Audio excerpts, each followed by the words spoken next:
7 rules of grammar. These 7 rules of grammar will help you become a champ at selecting words and punctuation. Key rules.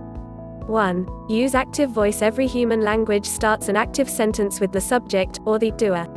In English, the verb, what's being done, follows the subject. If there is an object, the receiver of the action, it comes after the verb. The formula looks like this: S plus V plus O. This rule is the foundation of the English language. Here are some examples. Mary walked the dog. The dog liked Mary. I did not like the dog. 2. Link ideas with a conjunction. Sometimes you want to link two ideas with a second S plus V plus O combination. When you do, you need a coordinating conjunction.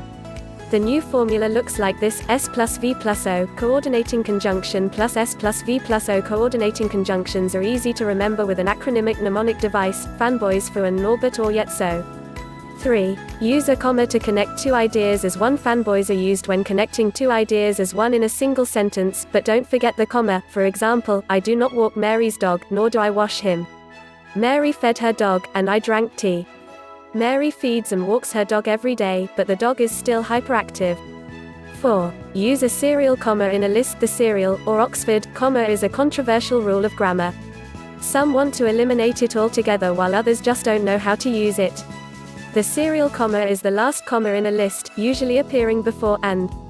The serial comma comes after dog. In this sentence, Pets R Us has lizards, dogs, and birds. Commas separate units in a list.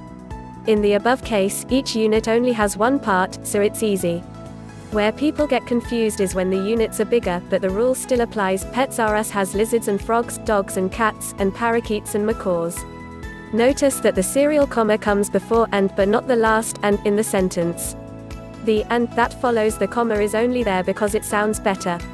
Grammatically, and is irrelevant. Only units matter. 5. Use the semicolon to join two ideas. A list of grammar rules has to include the scariest of punctuation marks. It might look funny, but don't be afraid of the semicolon, it's the easiest thing in the world to use. Say you want to join two ideas but can't figure out or can't be bothered to use a coordinating conjunction. The two ideas can be separate sentences, but you think that they are so closely connected, they really should be one. Use a semicolon. Mary's dog is hyperactive, it won't stop barking or sit still.